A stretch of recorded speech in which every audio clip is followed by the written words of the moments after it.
Verano de 1942. Un tren de mercancías se detiene en una pequeña estación en medio de un bosque polaco. Personas cansadas, sedientas y confundidas desembarcan por las puertas del vagón. Hombres, mujeres, niños. Alrededor del andén, flores de colores adornan una fachada impecable. Señales indican la ruta a ciudades lejanas. Un reloj siempre marca la misma hora, pero algo anda mal. El aire desprende un olor extraño. El humo se eleva a lo lejos entre los árboles. Esta no es una estación de tren cualquiera. Es Treblinka II, el campo de exterminio más mortífero del régimen nazi, donde casi 1 millón de personas murieron en tan solo 13 meses. Para comprender el horror de Treblinka, debemos empezar por el viaje que llevó a sus víctimas hasta allí. Los trenes que llegaban al campo no transportaban pasajeros comunes, transportaban a personas condenadas a muerte, aunque aún no lo supieran. La Deutsche Reichsbahn, la compañía ferroviaria alemana, organizaba estos transportes con la eficiencia característica de Alemania. Horarios, rutas, tarifas, todo se calculaba como si se tratara de pasajeros que pagaban un viaje normal. Pero había una cruel diferencia. Este era un viaje solo de ida. Los trenes partían principalmente del gueto de Varsovia, pero también de Radom, Częstochowa y otras ciudades del gobierno general, territorio polaco bajo control alemán. Cada tren transportaba entre 1.000 y 5.000 personas, dependiendo del número de vagones y el origen. El viaje desde Varsovia duraba unas 3 horas, tiempo suficiente para cansar y desorientar a los pasajeros, pero no tanto como para causar un gran número de muertes durante el trayecto. Dentro de los vagones, las condiciones eran inhumanas. Más de 100 personas estaban hacinadas en espacios diseñados para el transporte de animales. El aire era sofocante y el olor insoportable. Pasaron días sin agua. Los niños lloraban, los adultos susurraban oraciones. Algunos incluso murieron durante el viaje. Éramos unos 140 en el vagón de carga, recordó Chill Reichmann, uno de los pocos supervivientes de Treblinka.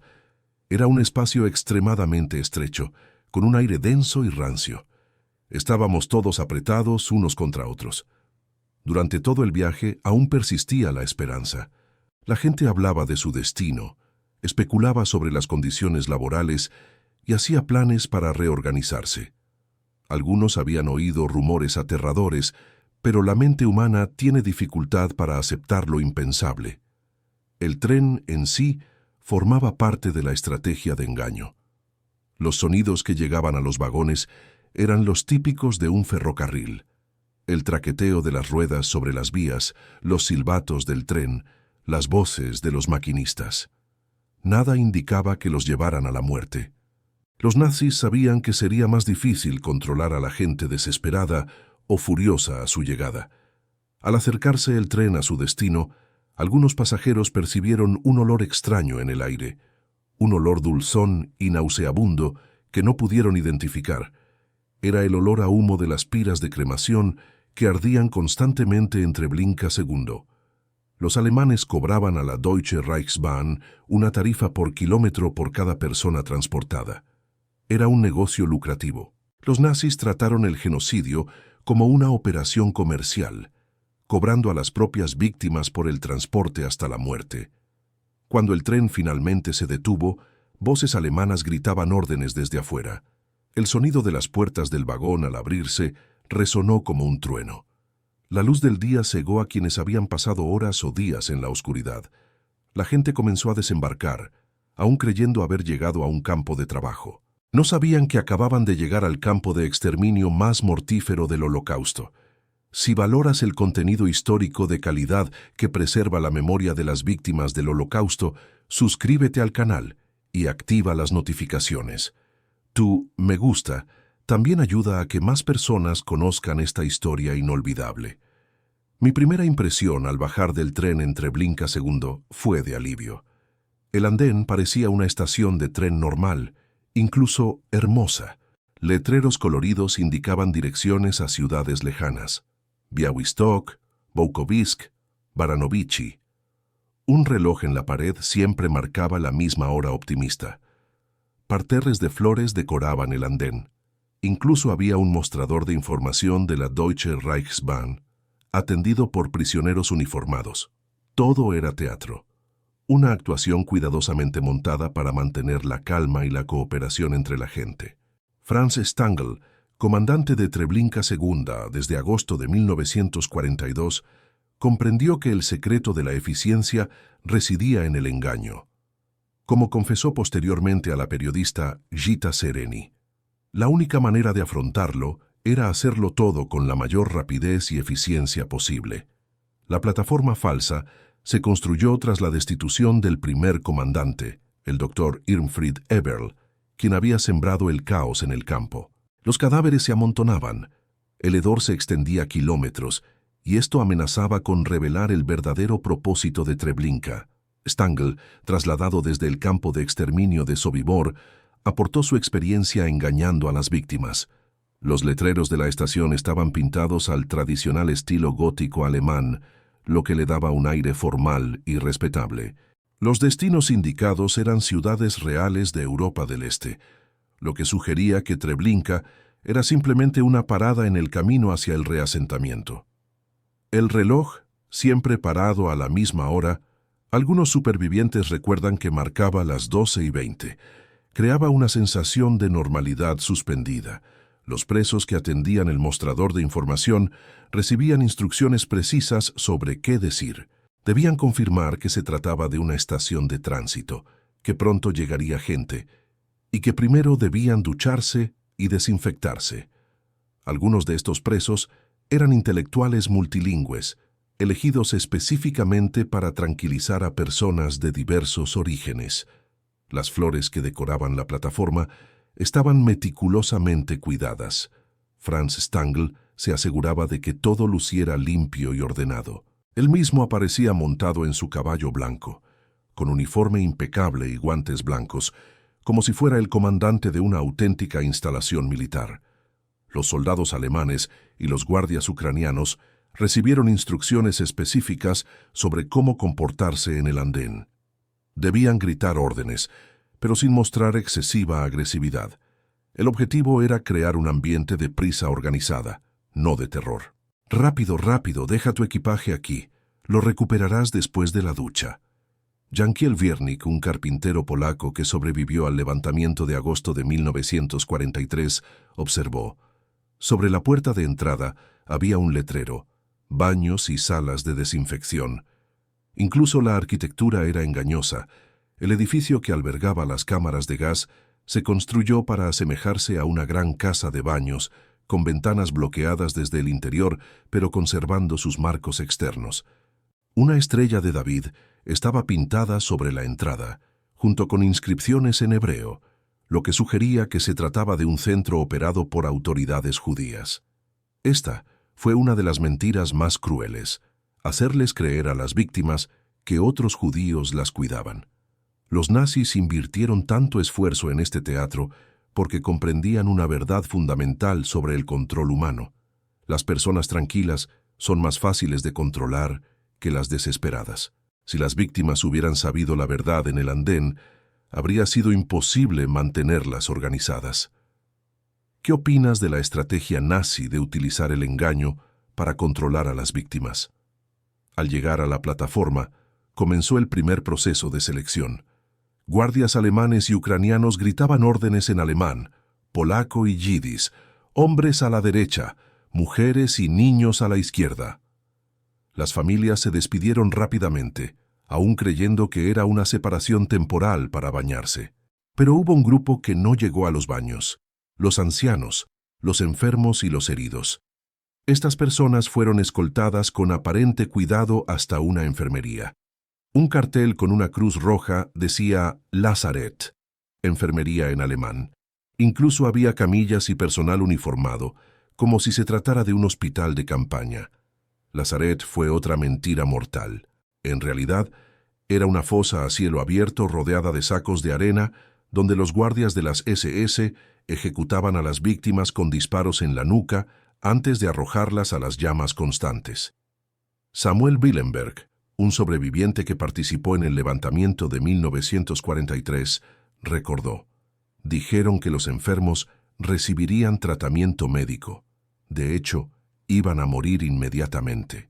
Separar a hombres y mujeres cumplía varios propósitos prácticos y psicológicos. En primer lugar, rompía lazos familiares que podían motivar la resistencia. Es más difícil luchar cuando no se sabe dónde están los seres queridos. En segundo lugar, facilitaba el control del grupo.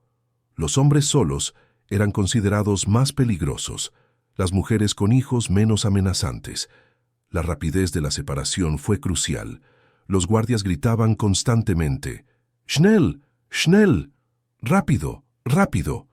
No había tiempo para largas despedidas ni preguntas. Cualquiera que dudara era golpeado con porras o empujado por guardias ucranianos entrenados en Trauniki, un campo donde los colaboradores de Europa del Este aprendieron técnicas de control de multitudes.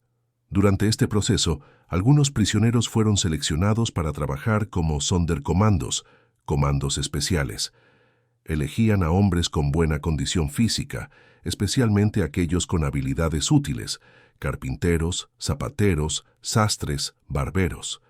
Estos hombres fueron separados del grupo principal y se les informó que recibirían tareas especiales en el campo. Al principio, los Sonderkommandos desconocían su verdadera función. Solo horas después, descubrieron que se verían obligados a procesar los cadáveres de las personas que llegaban en los trenes, posiblemente incluyendo a sus propias familias.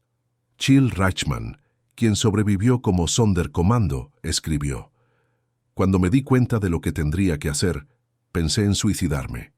Pero algo dentro de mí me decía que resistiera, sobreviviera y se lo contara al mundo».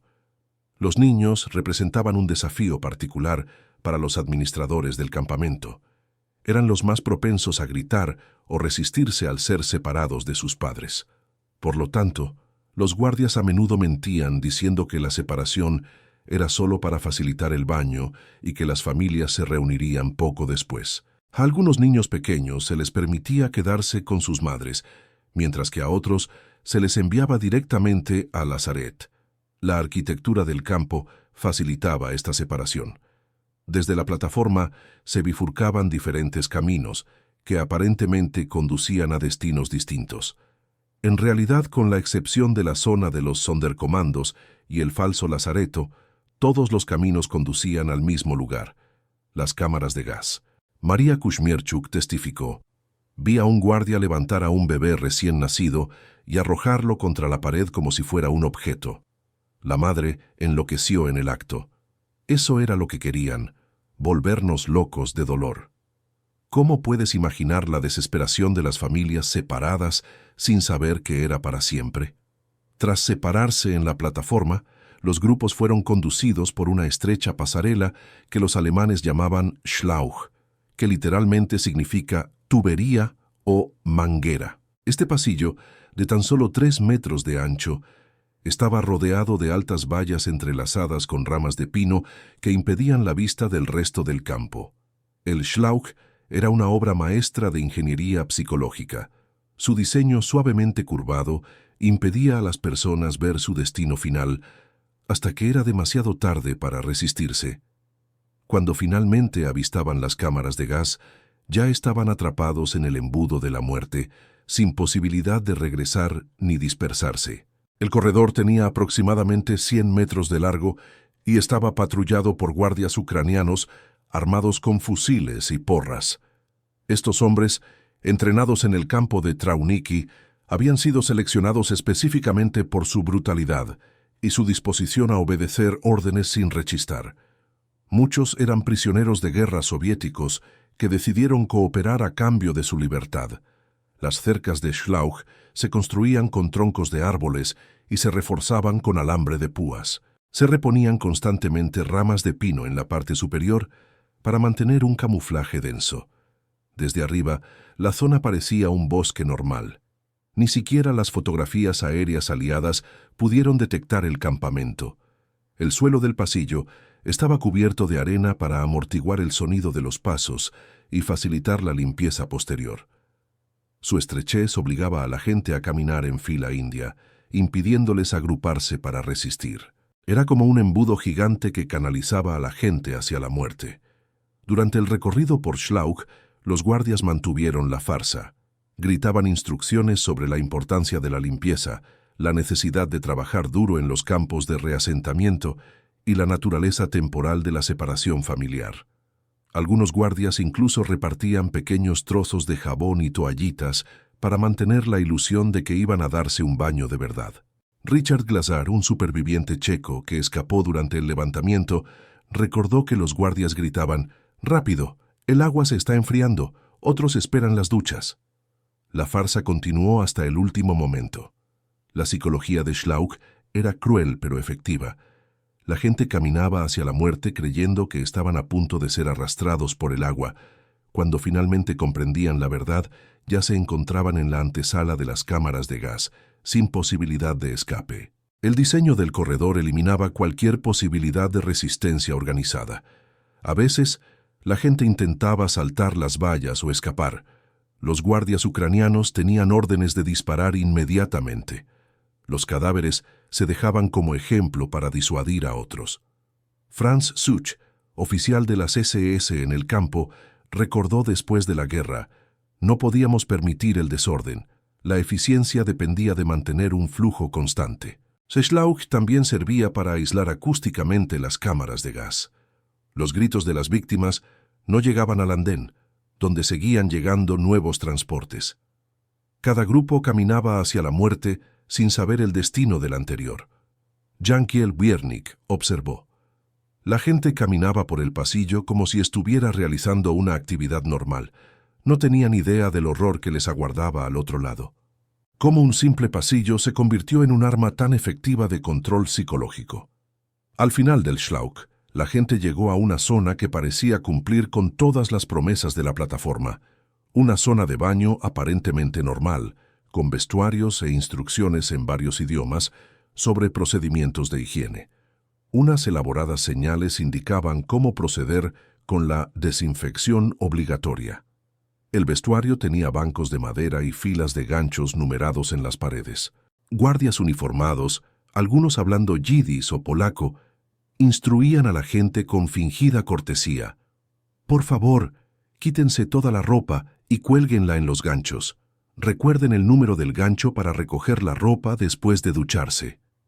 Esta instrucción, recordar el número, era particularmente cruel. Les aseguraba a las personas que regresarían a vestirse. Familias enteras se desvistieron con cuidado, doblando la ropa y guardando documentos y objetos de valor en los zapatos. Los padres tranquilizaban a los niños asustados: «Es solo un baño, nos vestiremos pronto». La arquitectura del vestuario reforzaba la mentira. Había ventanas, bloqueadas por dentro, pero con marcos visibles, ventilación adecuada e incluso espejos en algunas paredes. Todo estaba diseñado para parecer una auténtica casa de baños. Una estrella de David pintada sobre la puerta sugería que las instalaciones estaban gestionadas por autoridades judías. Los guardias repartían pequeños trozos de jabón a algunas personas, especialmente a las que parecían sospechosas. «Miren, es un jabón bueno, quedarán impecables». El jabón solía estar hecho con material rescatado de víctimas anteriores. Una crueldad dentro de una crueldad aún mayor. Se les indicó a las personas que se dirigieran rápidamente a la siguiente sala donde se encontraban las duchas. «No se demoren, hay otros esperando». La constante prisa impedía reflexionar o hacer preguntas. Cualquiera que dudara era empujado por los guardias ucranianos. El vestuario también servía como punto de recogida de objetos de valor.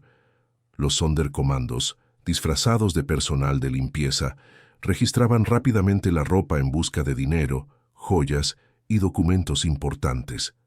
Todo se clasificaba y se enviaba a Alemania como parte del saqueo sistemático de las víctimas. Jankiel Wiernik observó: «La gente se desvestía con la misma facilidad con la que se bañaría en casa. No tenían ni idea de lo que les esperaba al otro lado de la puerta. La normalidad de la situación era parte fundamental del engaño. Algunas personas empezaron a sospechar que algo andaba mal al notar detalles extraños. ¿Por qué tanta prisa? ¿Por qué parecía nervioso el personal? ¿Por qué se oía un ruido extraño de motor en las duchas? Pero ya era demasiado tarde. Los ganchos se contaban por cientos, lo que daba la impresión de que mucha gente usaba las instalaciones a diario. En realidad, estos ganchos se reutilizaban varias veces al día, pues nuevos grupos llegaban para reemplazar a los asesinados minutos antes. La efectividad de esta farsa fue aterradora. En cuestión de minutos, cientos de personas se desnudaron ordenadamente y caminaron voluntariamente hacia la muerte. La ingeniería psicológica nazi transformó a las víctimas en cómplices involuntarios de su propia destrucción. ¿Por qué la gente siguió creyendo en el engaño incluso cuando había claras señales de peligro? Tras desvestirse en el vestuario, los condujeron a la última sala, las cámaras de gas. La pesada puerta de hierro se cerró de golpe tras ellos. Fue el último sonido que muchos oirían, además de sus propios gritos y oraciones. Las cámaras de gas de Treblinka II se construyeron en dos fases. Inicialmente, había 3 cámaras más pequeñas con capacidad para unas 200 personas cada una cuando se llenaban hasta el punto de asfixia. En septiembre de 1942 se construyeron cámaras nuevas y más grandes, cada una con capacidad para aproximadamente 700 personas. El mecanismo de la muerte era relativamente simple, pero tremendamente eficiente.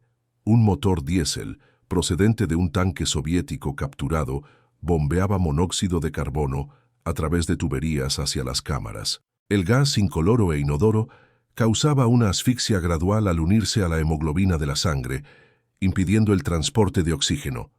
La muerte solía ocurrir en un plazo de 30 a 40 minutos, aunque los gritos desgarradores de las víctimas se oían por todo el campo durante este proceso. Jankiel Wiernik escribió: los gritos de las víctimas se oían a gran distancia y continuaban durante unos 15 minutos. Para mantener la farsa hasta el último momento, las cámaras instalaron duchas falsas en el techo. Al entrar, la gente vio lo que parecían duchas normales. Solo cuando empezó a bombear gas, se dieron cuenta de la horrible realidad. En ese momento, con cientos de personas apiñadas en el espacio, no había escapatoria. Iván Marchenko, un guardia ucraniano conocido por los prisioneros como Iván el Terrible, operaba el motor diésel con evidente placer sádico.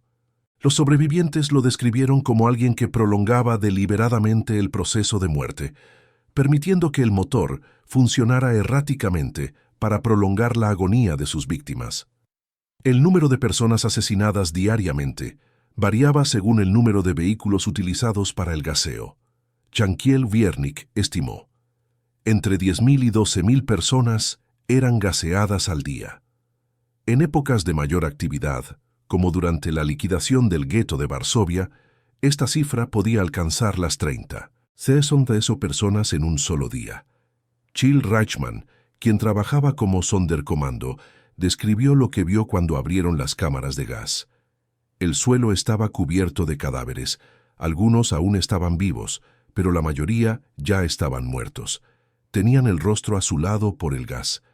La imagen traumatizó incluso a hombres que ya habían presenciado mucho horror. Tras la muerte, otro grupo de Sonderkommandos fue obligado a entrar en las cámaras para retirar los cuerpos. Estos hombres, trabajando desnudos para evitar ocultar objetos de valor, arrastraron los cadáveres y los examinaron en busca de joyas, dientes de oro y otros objetos de valor ocultos. La extracción sistemática de riquezas de los muertos representaba otra capa de explotación nazi. Incluso en la muerte, las víctimas servían a los intereses económicos del Reich. Se extraían dientes de oro con alicates, se cortaba el cabello de las mujeres para su uso en la industria textil y se separaba la ropa para su reutilización.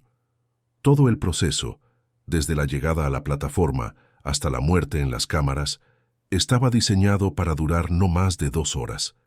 Esta aterradora eficiencia permitía a Treblinka procesar a miles de personas diariamente con un número relativamente reducido de personal alemán. ¿Cómo lograron los trabajadores agrícolas mantener la cordura frente a tanta muerte industrial?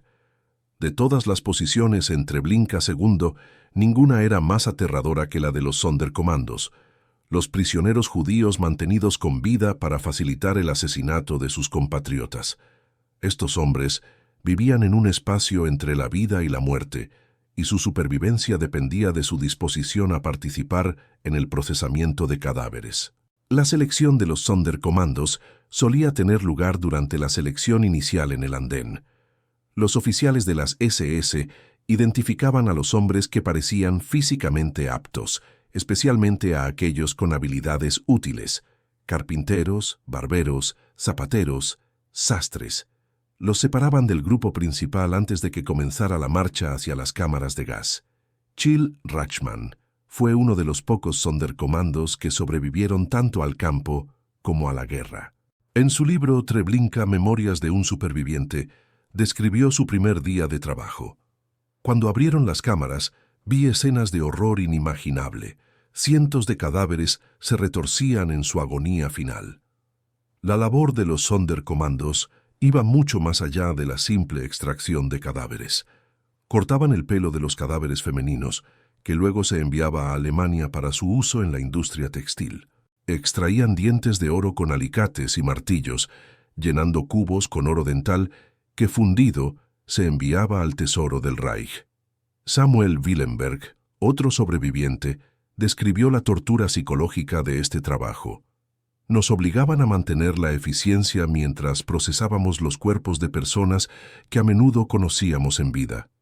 Vecinos de nuestros pueblos, compañeros de viaje en los trenes, a veces incluso familiares. Las condiciones de vida de los Sonderkommandos eran ligeramente mejores que las de los recién llegados, pero seguían siendo deliberadamente precarias. Se alojaban en barracones dentro del área de operaciones del campo, donde podían ser vigilados constantemente. Su alimentación consistía principalmente en artículos recuperados del equipaje de las víctimas asesinadas.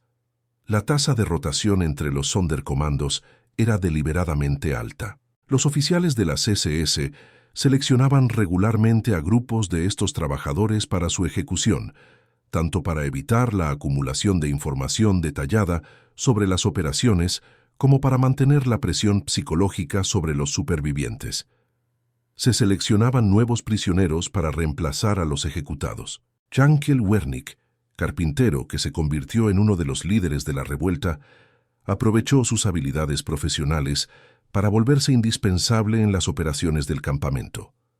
Asignado a trabajos de mantenimiento y construcción, obtuvo mayor libertad de movimiento, lo que le permitió observar la totalidad de las operaciones. A pesar de las limitaciones extremas, los Sonderkommandos lograron mantener elementos de dignidad humana y apoyo mutuo. Willenberg describió cómo los trabajadores experimentados orientaban a los recién llegados, enseñándoles estrategias de supervivencia y ayudándolos a afrontar el trauma psicológico. Algunos Sonderkommandos intentaron documentar los horrores que presenciaron, reconociendo su papel como posibles testigos de crímenes que los perpetradores pretendían ocultar por completo. Escribieron notas en trozos de papel y las ocultaron, con la esperanza de que las generaciones futuras supieran lo sucedido. Richard Glaser observó: habíamos dejado de ser humanos en el sentido habitual, nos habíamos convertido en algo más, testigos de nuestra propia pesadilla. Esta conciencia de ser testigos dio a muchos la fuerza para sobrevivir y, finalmente, para rebelarse. Sobrevivir como Sonderkommando requería un equilibrio psicológico casi imposible. Ser lo suficientemente útil como para evitar la ejecución, pero no tan cercano a los guardias como para que otros prisioneros los vieran con recelo. Era una existencia de terror constante y decisiones morales imposibles. Es posible juzgar las decisiones de los Sonderkommandos que cooperaron para sobrevivir en circunstancias imposibles. En el verano de 1943, los Sonderkommandos de Treblinka llegaron a la conclusión colectiva de que sus propias muertes eran inevitables, ya fuera por agotamiento, por ser seleccionados para la ejecución o por el cierre final del campo. Este reconocimiento, sumado a la creciente conciencia de que la guerra se estaba volviendo contra Alemania, catalizó la planificación de una revuelta armada. La concepción de la revuelta surgió del liderazgo de varias figuras clave entre los prisioneros. Jankel Wernick, cuyo trabajo de carpintería lo llevaba por todo el centro, fue un recolector de información crucial cartografiando la distribución del campo e identificando vulnerabilidades. El doctor Julian Chorasitsky, médico de Varsovia y oficial médico del campo, aprovechó su posición privilegiada para establecer redes de contactos. Planear la revuelta requirió meses de cuidadosa preparación, bajo la constante amenaza de ser descubiertos y ejecutados. Los conspiradores tuvieron que identificar posibles armas, trazar rutas de escape y coordinar el tiempo entre los prisioneros dispersos en diferentes zonas del campo. El 2 de agosto de 1943, estalló en el campo una revuelta armada organizada por prisioneros. De 840 personas, solo unas 200 lograron escapar. No más de 100 sobrevivieron a la guerra. El momento de la revuelta se debió a la información de que se estaba preparando el cierre del campo y que todos los prisioneros restantes pronto serían ejecutados. La revuelta comenzó a primera hora de la tarde, cuando los conspiradores accedieron al arsenal alemán y distribuyeron armas entre los participantes. La fase inicial consistió en ataques coordinados contra las posiciones de los guardias e intentos de cortar el alambre de púas que rodeaba el campamento. Samuel Willenberg, quien participó en la revuelta, describió posteriormente la caótica intensidad del intento de fuga. Prisioneros armados se enzarzaron en tiroteos con guardias alemanes y ucranianos, mientras otros intentaban alcanzar las vallas perimetrales. El diseño del campo, con sus estrechos pasillos y múltiples barreras, dificultó inicialmente los intentos de fuga. Partidarios del Ejército Nacional Polaco transportaron a algunos de los fugitivos supervivientes a través del río, mientras que otros recorrieron 30 kilómetros y fueron ayudados y alimentados por campesinos polacos. La ayuda prestada por partisanos y civiles polacos resultó crucial para la supervivencia de muchos fugitivos. Aunque la mayoría de quienes lograron atravesar el perímetro del campamento fueron finalmente recapturados y asesinados, la revuelta logró su objetivo principal: destruir gran parte de la infraestructura del campamento e interrumpir sus operaciones. Se incendiaron edificios, se destruyeron los suministros de combustible y se quemaron los registros administrativos. El resultado de la revuelta marcó el inicio de la destrucción sistemática de Treblinka. En lugar de intentar reanudar las operaciones por completo, los alemanes decidieron acelerar el cierre del campo y la eliminación de todas las pruebas restantes. De quienes lograron escapar, aproximadamente 70 sobrevivieron, curiosamente, hasta el final de la guerra. Entre los sobrevivientes se encontraban los futuros autores de las memorias publicadas de Treblinka: Richard Glazar, Chill Rachman, Jankiel Wiernik y Samuel Willenberg. Estos sobrevivientes posteriormente brindarían un testimonio crucial sobre las operaciones del campo y la propia revuelta. La valentía de estos hombres al rebelarse, sabiendo que sus posibilidades de supervivencia eran mínimas, representa uno de los actos de resistencia más heroicos durante el Holocausto. Eligieron morir luchando en lugar de morir como víctimas pasivas. Solo 70 de los 200 refugiados sobrevivieron a la guerra. ¿Crees que la revuelta valió la pena? El levantamiento de agosto aceleró los planes alemanes para cerrar el campo y eliminar sistemáticamente toda evidencia de asesinato en masa. Tras el levantamiento, el campo fue desmantelado gradualmente. Para noviembre de 1943, las estructuras del campo fueron desmanteladas. Este proceso de ocultación representó uno de los intentos más exhaustivos de la historia por borrar la evidencia física del genocidio. La operación de desmantelamiento fue supervisada por los mismos oficiales de las SS que habían dirigido el proceso de exterminio, quienes ahora aplicaban sus habilidades organizativas al encubrimiento. Todos los edificios del campo fueron demolidos sistemáticamente, con especial atención a las cámaras de gas y los crematorios que habían servido como instrumentos de exterminio masivo. Los cimientos de hormigón se rompieron y esparcieron, mientras que los componentes metálicos se extrajeron para su reciclaje en instalaciones industriales alemanas. La eliminación de evidencia física se extendió mucho más allá de la simple demolición. Equipos de prisioneros bajo vigilancia se vieron obligados a esparcir las cenizas de las pilas de cremación por el bosque circundante. Las fosas comunes excavadas durante la transición a la quema se rellenaron con arena y escombros y luego se ajardinaron cuidadosamente para ocultar su propósito original. Para completar el engaño, los alemanes emprendieron un ambicioso proyecto para transformar todo el terreno en una instalación agrícola aparentemente legítima. Se construyó una granja en el antiguo emplazamiento de las cámaras de gas, y los alrededores se plantaron con cultivos y árboles para crear la apariencia de una granja en funcionamiento. Un colaboracionista ucraniano fue designado como propietario nominal de esta propiedad, lo que sirvió de tapadera para cualquier residente local que cuestionara la historia del lugar. La infraestructura ferroviaria que había llevado a cientos de miles de víctimas a la muerte también fue alterada sistemáticamente.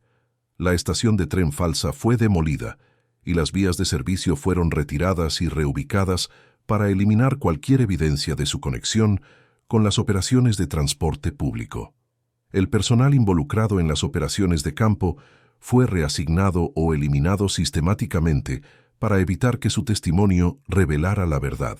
Muchos auxiliares ucranianos fueron transferidos a otras instalaciones o simplemente asesinados, mientras que los oficiales alemanes recibieron nuevas asignaciones en diferentes escenarios de la guerra.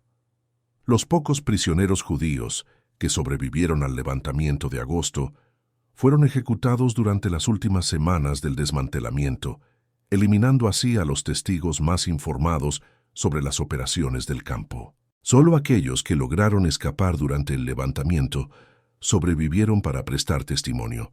Se advirtió a los residentes polacos locales que evitaran la zona y se les informó que permanecía bajo control militar alemán por motivos de seguridad.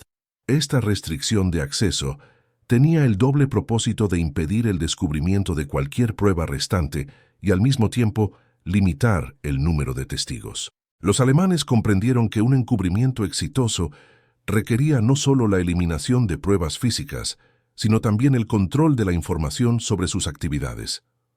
Casi lograron borrar Treblinka de la historia. De no ser por los pocos supervivientes que escaparon durante el levantamiento, el mundo tal vez nunca habría conocido la magnitud de los crímenes cometidos allí. ¿Qué otras atrocidades pueden haber sido olvidadas de la historia debido a esfuerzos de ocultación similares? Las voces de los supervivientes de Treblinka surgieron de la guerra, con testimonios de horror tan sistemáticos que a muchos les costó creer sus relatos. Estos hombres, la gran mayoría de los supervivientes eran varones, habían presenciado la maquinaria de la muerte en funcionamiento y vivieron para describirla con detalles que desafiaban la comprensión humana. Jankiel Wiernik, cuyas habilidades de carpintería lo hicieron indispensable para las operaciones del campo, publicó Un año en Treblinka, ya en 1944, mientras la guerra aún asolaba Europa. Sus memorias proporcionaron la primera descripción detallada del diseño, las operaciones y el personal del campo. El suelo estaba cubierto de cadáveres, algunos aún estaban vivos, pero la mayoría ya estaban muertos. Sus rostros estaban azules por el gas. Samuel Willenberg, quien participó en el levantamiento de agosto de 1943 y logró escapar, dedicó décadas después de la guerra a documentar sus experiencias y las de sus compañeros supervivientes. En sus memorias, El levantamiento de Treblinka recordó el momento del levantamiento. Exactamente a las 15:45 oímos el disparo de señal. El levantamiento había comenzado. Las memorias de Chill Rachman, el último judío de Treblinka, ofrecen quizás el relato personal más desgarrador de supervivencia dentro de la máquina de muerte del campo. Escribió sobre el proceso de llegada. El andén ya estaba abarrotado de miles de personas con sus maletas, mujeres con niños en brazos, y todos gritaban «¡Agua! ¡Agua!». Richard Glazar, un judío checo que sobrevivió a Treblinka y a los años posteriores de ocultación y persecución, escribió extensamente sobre las dimensiones psicológicas de la supervivencia.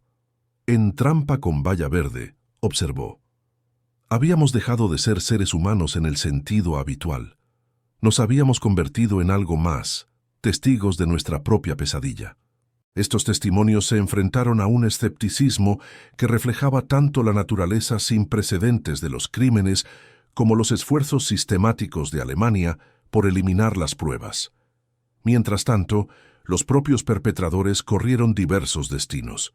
Franz Stangl huyó a Brasil, donde vivió bajo una identidad falsa hasta su captura en 1967.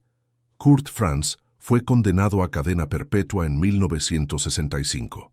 Los sobrevivientes cargaron no solo con sus propios recuerdos, sino también con la responsabilidad de hablar por los cientos de miles que perecieron sin dejar rastro. Kalman Teigman, quien testificó en el juicio de Eichmann en Israel, describió la importancia de esta obligación para garantizar que los muertos no fueran olvidados. Las décadas posteriores a la guerra fueron testigos de un proceso gradual de investigación histórica que confirmó paulatinamente los testimonios de los supervivientes de Treblinka. A diferencia de Auschwitz, que conservó evidencia física sustancial, la destrucción sistemática de Treblinka dejó tras de sí un paisaje que revelaba pocos rastros de su terrible historia. La reconstrucción académica de la historia de Treblinka se ha basado en gran medida en el trabajo pionero del historiador Yitzhak Arad, cuya exhaustiva investigación sobre los campos de concentración de la Aktion Reinhardt proporcionó el primer análisis académico sistemático de estas instalaciones. El meticuloso análisis de Arad de documentos alemanes sentó las bases para la comprensión de Treblinka. La captura de Franz Stangl en Brasil en 1967 y su posterior juicio reavivaron la atención sobre el campo, aunque su condena se produjo 24 años después de los crímenes. Durante el juicio, Stangl sostuvo que simplemente había gestionado una instalación cuyo propósito fue determinado por otros. La monumental película de Claude Lanzmann, Shoah, estrenada en 1985, transformó la comprensión pública de Treblinka gracias a sus entrevistas con supervivientes y su conversación sin precedentes con Franz Suchomel, un oficial de las SS que sirvió en el campo. La técnica de Lanzmann creó una poderosa síntesis de testimonio y paisaje. Hoy Treblinka ocupa un lugar solemne en el paisaje de la memoria, reconocida por los académicos como uno de los instrumentos más devastadores del exterminio nazi. Aunque los perpetradores intentaron borrar todo rastro de sus crímenes, la ausencia de ruinas físicas no la ha relegado al olvido. Los testimonios de los sobrevivientes y la dedicación de quienes estudian y recuerdan garantizan que Treblinka siga hablando, no a través de monumentos de piedra, sino a través del acto vivo del recuerdo. Sus palabras son monumentos más perdurables que cualquier piedra. ¿Cómo podemos garantizar que las lecciones de Treblinka nunca sean olvidadas por las generaciones futuras? Cuando los primeros informes sobre Treblinka llegaron a los aliados en 1943, a través de informes secretos enviados por miembros de la resistencia polaca, la reacción inicial fue de incredulidad. ¿Cómo era posible que una máquina de exterminio tan eficiente pudiera operar sin que el mundo lo supiera? La respuesta revela una de las verdades más inquietantes sobre el Holocausto. No fue solo un crimen alemán, sino la incapacidad de la humanidad para creer en lo increíble. El primer informe detallado sobre Treblinka llegó a los aliados a través de Jan Karski, un oficial de la resistencia polaca que logró entrar en el campo disfrazado. Su testimonio fue presentado personalmente al presidente estadounidense Franklin Roosevelt en 1943. Roosevelt escuchó el relato en silencio, hizo algunas preguntas sobre la situación militar en Polonia y cambió de tema. Nunca mencionó las cámaras de gas. La reacción de Roosevelt no fue la excepción, sino la regla. Los líderes aliados tuvieron dificultades para asimilar la magnitud del genocidio. Anthony Eden, ministro de Asuntos Exteriores británico, comentó en sus diarios que los informes sobre los campos de exterminio parecían propaganda exagerada, como en la Primera Guerra Mundial. La mente humana, incluso entrenada para la diplomacia y la guerra, rechazaba la realidad de Treblinka. Los medios de comunicación también tuvieron dificultades para dar credibilidad a los relatos. Cuando el New York Times publicó el primer informe sobre Treblinka en agosto de 1943, La historia quedó relegada a la página 6, con solo unos pocos párrafos. El editor explicó posteriormente: parecía imposible que alguien pudiera matar a tanta gente de forma tan sistemática. Pensamos que debía de haber exagerado. Dentro de la propia comunidad judía, hubo resistencia inicial a los relatos. Muchos líderes comunitarios temían que las historias exageradas sobre el exterminio pudieran socavar los esfuerzos por salvar a los judíos en otras partes de Europa. El rabino Stephen Wise, una de las figuras judías más influyentes de Estados Unidos, dudó durante meses antes de hacer públicos los informes que recibió sobre los campos. La reacción de la Iglesia Católica fue emblemática de esta incredulidad institucional. Aunque el Vaticano recibió informes detallados sobre Treblinka a través de sus redes en Polonia, el Papa Pío XII nunca condenó específicamente el campo en sus declaraciones públicas. En conversaciones privadas, funcionarios del Vaticano expresaron dudas sobre la veracidad de los informes, considerándolos propaganda de guerra. Aún más inquietante fue la reacción de algunos intelectuales y escritores de la época. George Orwell, quien posteriormente escribiría sobre los peligros del totalitarismo, inicialmente dudó de los relatos de Treblinka, escribiendo en su diario que las historias sobre fábricas de la muerte parecen una fantasía demasiado distópica para ser reales.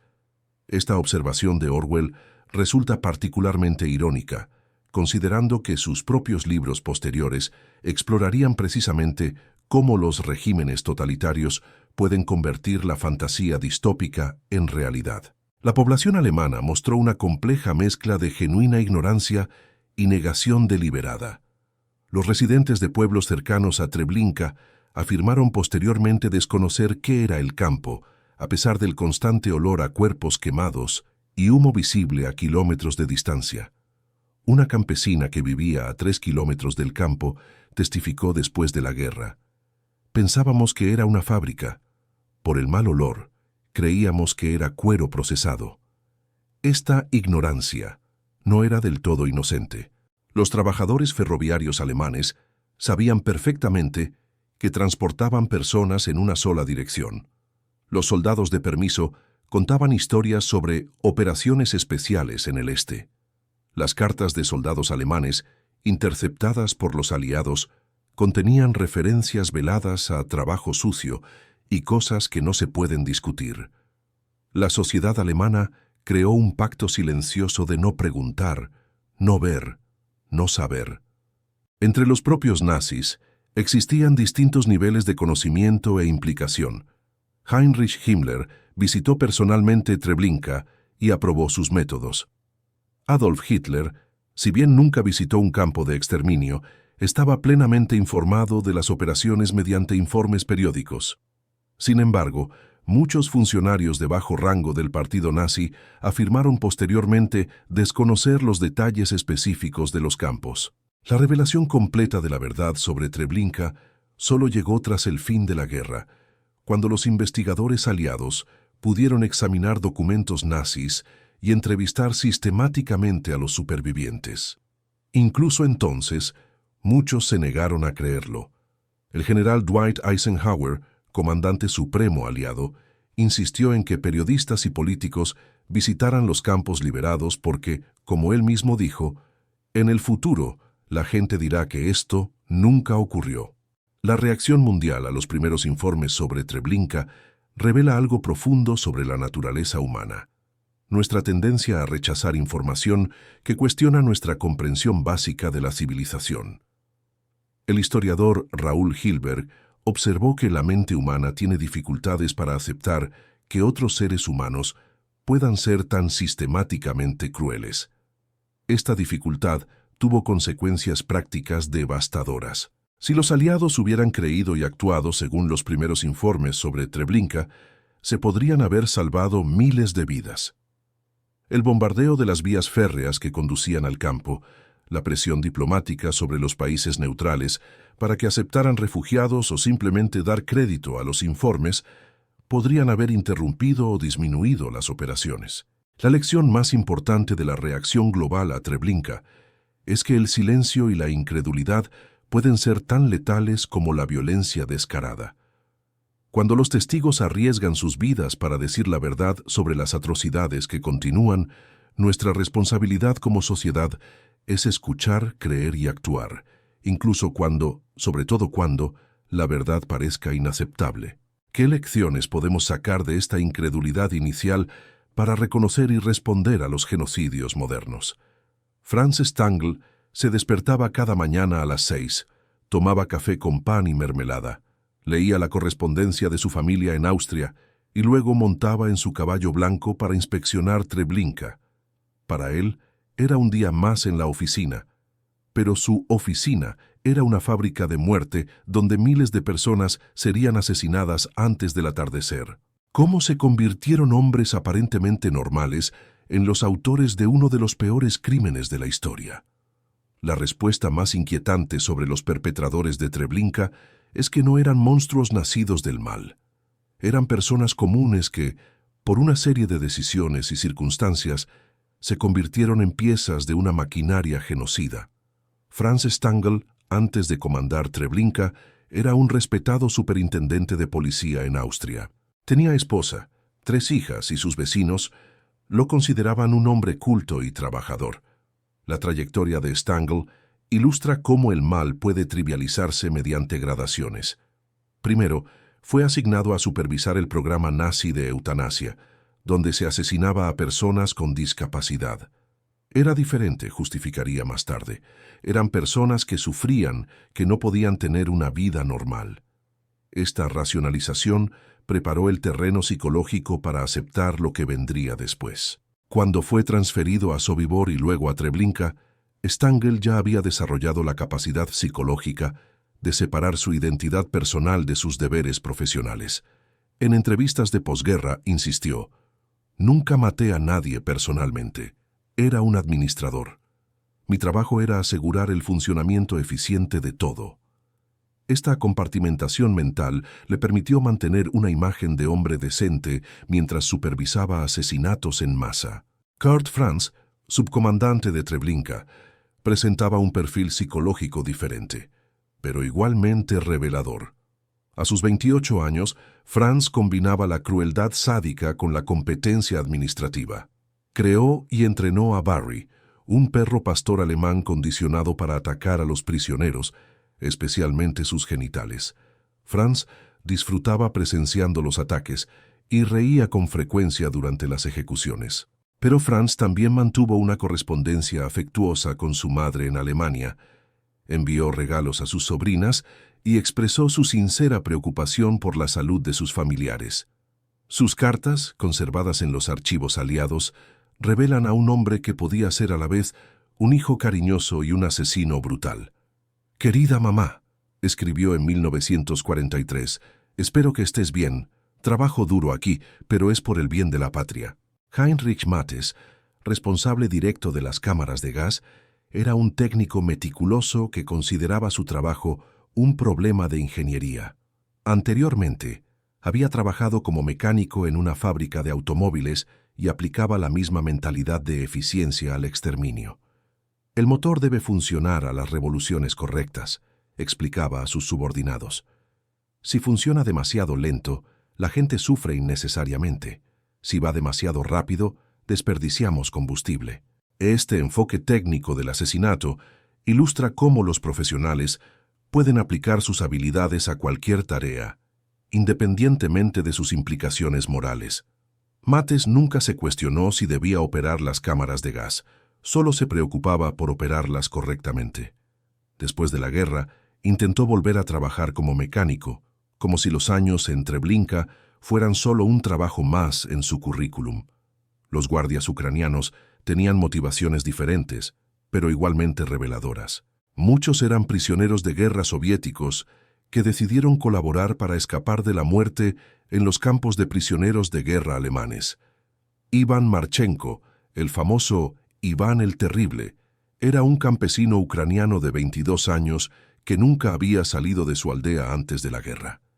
Para Marchenko, operar el motor diésel en las cámaras de gas representaba un poder y un estatus que nunca había tenido en su vida anterior. Los supervivientes lo recuerdan sonriendo mientras controlaba el motor, prolongando deliberadamente la agonía de sus víctimas. El poder de la vida o la muerte sobre cientos de personas a diario alimentaba un sadismo que quizá siempre estuvo presente, pero que solo encontró expresión en las circunstancias extremas de Treblinka. El doctor Irmfrid Eberl, primer comandante de Treblinka, representa el tipo de perpetrador más inquietante. El profesional con formación que aplicó sus conocimientos médicos al genocidio. Eberl tenía un doctorado en medicina y prestó el juramento hipocrático de no hacer daño, pero su experiencia previa en el programa de eutanasia lo había ido desensibilizando gradualmente al valor de la vida humana. «Algunas vidas no merecen la pena», escribió Eberl en un informe de 1942, haciéndose eco de la propaganda nazi. Esta ideología le permitió conciliar su formación médica con su función en Treblinka. No veía a las víctimas como pacientes que debía curar, sino como problemas que debía resolver eficazmente. El análisis psicológico de los perpetradores revela patrones inquietantes sobre cómo la gente común puede convertirse en cómplice del genocidio. Primero, la progresión gradual. Nadie se despertó un día y decidió operar cámaras de gas. Fueron pequeños pasos, un documento firmado, una orden cumplida, una objeción no planteada, los que llevaron a la plena participación. En segundo lugar, la normalización. Los perpetradores crearon rutinas burocráticas que transformaron lo extraordinario en ordinario.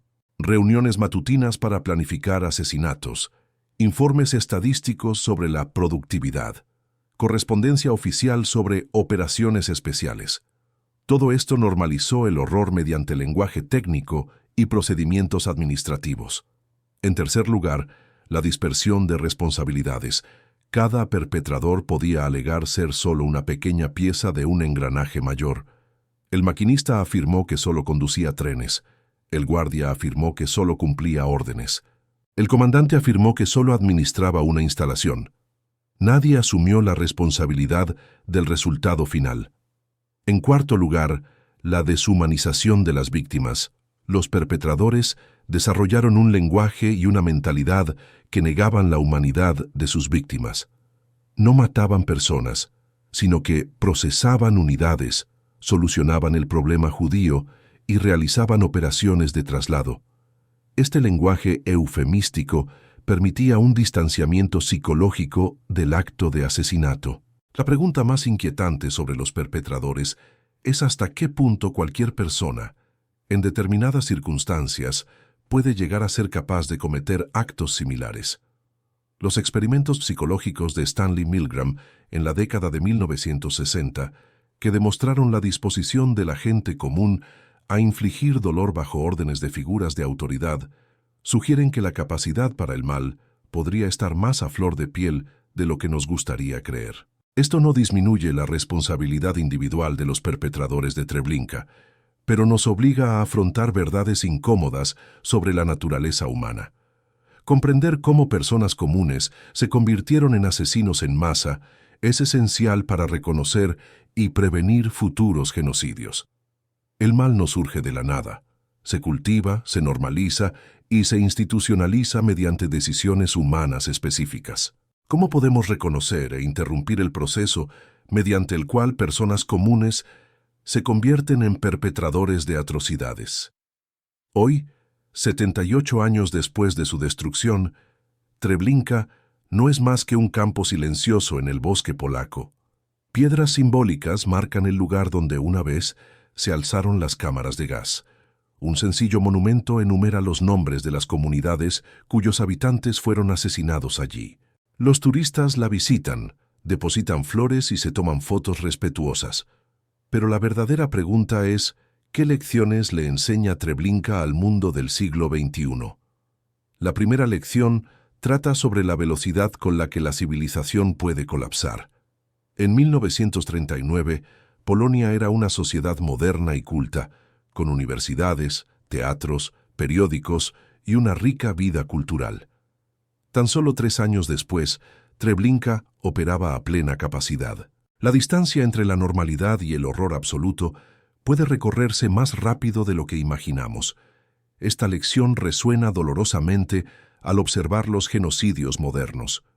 En Ruanda, en 1994, vecinos que habían vivido en paz durante décadas se enfrentaron en cuestión de semanas.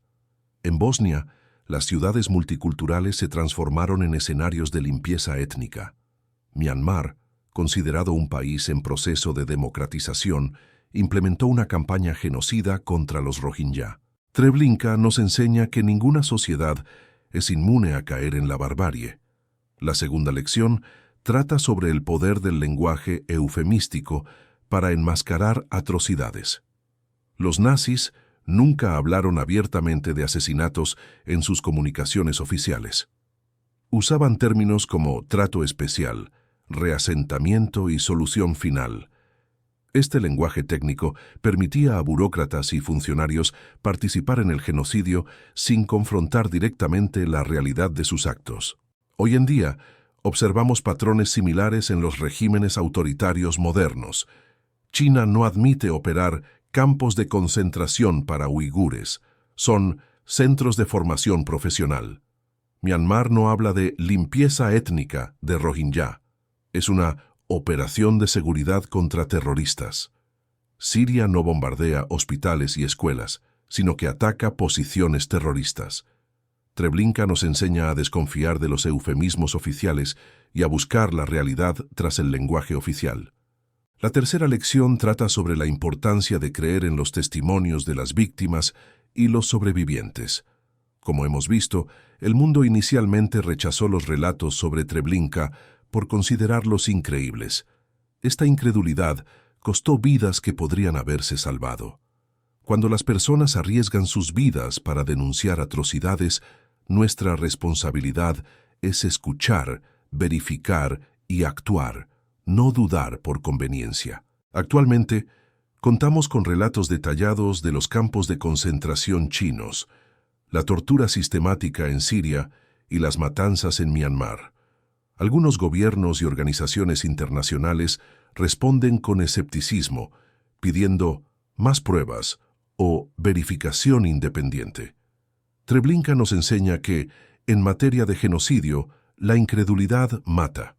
La cuarta lección trata sobre cómo la tecnología y la burocracia pueden amplificar el mal. Treblinka no fue producto de una turba descontrolada, sino de una planificación sistemática, una ingeniería eficiente y una administración meticulosa. Ferrocarriles, telégrafos, registros detallados, toda la infraestructura de la modernidad se aplicó al exterminio. En el siglo XXI, contamos con herramientas aún más poderosas. El reconocimiento facial, la inteligencia artificial, el Big Data y la vigilancia digital pueden utilizarse para identificar, rastrear y reprimir a grupos étnicos o religiosos. China utiliza estas tecnologías para monitorear a los uigures. Otros gobiernos están desarrollando capacidades similares. Treblinka nos advierte que la modernización tecnológica no es sinónimo de progreso humano. La quinta lección trata sobre la responsabilidad individual en sistemas colectivos de maldad. Cada persona en Treblinka, desde el comandante hasta el guardia de menor rango, podría afirmar ser solo una pequeña pieza de una maquinaria mayor. Pero el genocidio solo ocurre porque miles de personas toman decisiones individuales de participar, colaborar o guardar silencio. Hoy en día nos enfrentamos a sistemas complejos que causan sufrimiento: el cambio climático, la desigualdad extrema, los regímenes autoritarios. Es fácil sentirse demasiado pequeño para marcar la diferencia. Treblinka nos enseña que los sistemas malignos dependen de las decisiones individuales para funcionar, y que nuestra responsabilidad moral no disminuye por ser parte de algo mayor. La sexta lección trata sobre la importancia de preservar la memoria y educar a las nuevas generaciones. Los nazis casi lograron borrar Treblinka de la historia. De no ser por los pocos sobrevivientes que relataron sus historias y los investigadores que preservaron sus testimonios, el mundo tal vez nunca habría conocido la magnitud de lo que allí ocurrió. Actualmente, el número de sobrevivientes del Holocausto disminuye cada año. Pronto, no habrá más testigos vivos. pero también nos enfrentamos a la negación y la distorsión activa de la historia.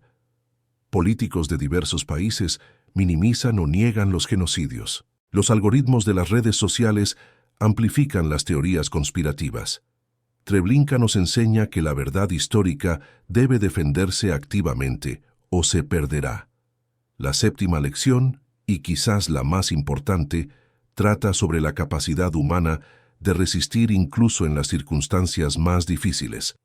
El levantamiento de agosto de 1943 en Treblinka no salvó a la mayoría de los participantes, pero desbarató la maquinaria de exterminio y preservó a testigos que dijeron la verdad al mundo. Incluso cuando la victoria parece imposible, la resistencia tiene valor moral y práctico. Hoy vemos a personas de todo el mundo resistiendo al autoritarismo y la injusticia, periodistas denunciando la corrupción a pesar de las amenazas de muerte, activistas defendiendo los derechos humanos bajo regímenes represivos, ciudadanos comunes protegiendo a refugiados y minorías perseguidas. Treblinka nos enseña que la resistencia puede parecer inútil en el momento, pero tiene un poder transformador a largo plazo. La lección final es quizás la más difícil, que el mal absoluto puede surgir de sociedades aparentemente civilizadas, puede ser perpetrado por personas aparentemente normales y puede ser aceptado por comunidades aparentemente decentes. Esto no es una condena de la naturaleza humana, sino una advertencia sobre nuestra responsabilidad de vigilancia constante. Treblinka nos obliga a confrontar verdades incómodas sobre nosotros mismos y nuestras sociedades. Pero también nos ofrece esperanza. Si el mal puede ser obra de los humanos, también puede ser deshecho por ellos mismos. Si las sociedades pueden caer en la barbarie, también pueden optar por la justicia y la compasión. Si el odio puede cultivarse, también puede combatirse con el amor y la verdad. El campo silencioso del bosque polaco es más que un monumento a los muertos. Es un desafío a los vivos. ¿Qué haremos con las lecciones de Treblinka? ¿Cómo aplicaremos su dolorosa sabiduría para construir un mundo donde tales horrores no se repitan?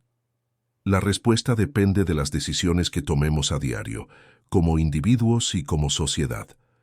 Treblinka nos enseña que la libertad y la dignidad humana no están garantizadas, sino que deben defenderse constantemente, que la verdad no prevalece automáticamente, sino que debe buscarse, preservarse y compartirse con valentía, que nuestra humanidad no es algo dado, sino una responsabilidad que debemos asumir activamente cada día por el resto de nuestras vidas. El viaje a través de los horrores de Treblinka nos muestra cómo la crueldad puede sistematizarse, pero también cómo la resistencia humana encuentra la manera de prevalecer. Si quiere comprender cómo otros campos nazis operaban con métodos diferentes, pero igualmente brutales, vea el video que se reproduce en pantalla. El campo nazi diseñado para destruir al prisionero, Mauthausen. Mauthausen se construyó específicamente para quebrantar el espíritu humano mediante trabajo esclavo y condiciones inhumanas. Mientras que Treblinka mataba con rapidez, Mauthausen destruía con lentitud. Comprender estas diferencias nos ayuda a comprender el alcance total de la maquinaria de exterminio nazi y cómo cada campo desempeñó su papel específico en el genocidio.